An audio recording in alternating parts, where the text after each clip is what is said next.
Zero-based thinking.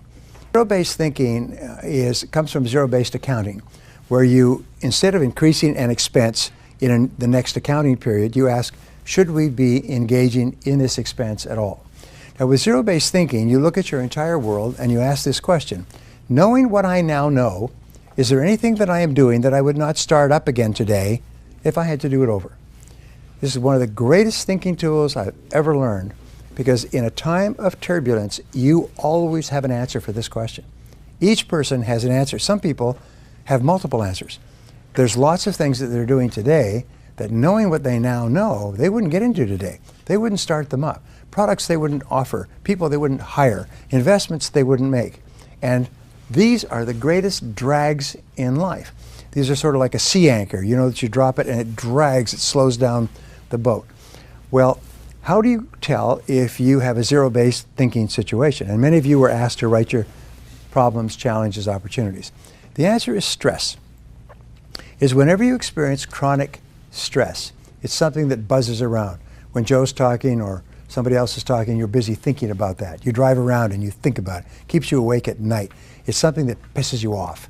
It's something that irritates you and angers you and frustrates you. Whenever you have chronic, which means ongoing, continuous, this is a candidate for zero-based thinking.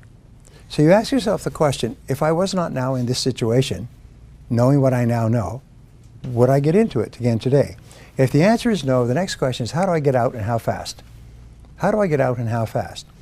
If ever the answer comes back that I would not get into this again today, it's too late to resolve it. It's over. The only question now is, how long do you suffer? How much emotional suffering, how much financial suffering do you make before you walk? And so the most important requirement for practicing zero-based thinking is courage. I call it the C word. You need the C word. You need to have the courage to look at every part of your life and say, is there anything that I'm doing that, knowing what I now know, I wouldn't get into? Now, the starting point of zero-based thinking is always with your relationships. And those are both personal and business.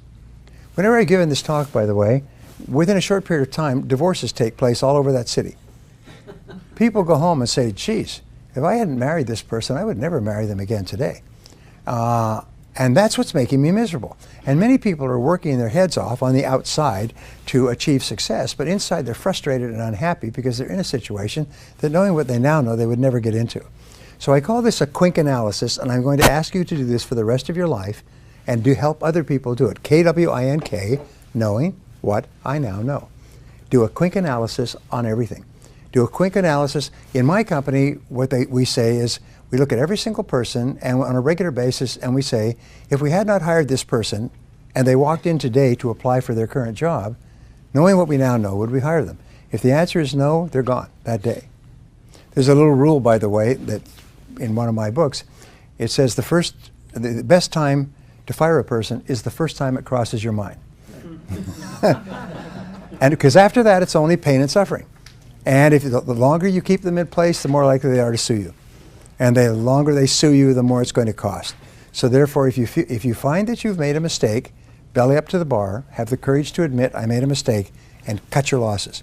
There was a great book by an author called the Zurich Axioms some years ago, and it was Principles of Success. And anybody who's in finance has probably read the book, because a very successful New York financier. And he said the number one rule for success in business, personal life, is cut your losses. When you realize you made a mistake, bad investment, bad hire, bad relationship, cut your losses quickly. And what do they say in Las Vegas? You know, cut your losses, let your winnings ride. So in life, that's what we do. And the faster you cut your losses, fail fast, the faster you can start doing things that are much more productive.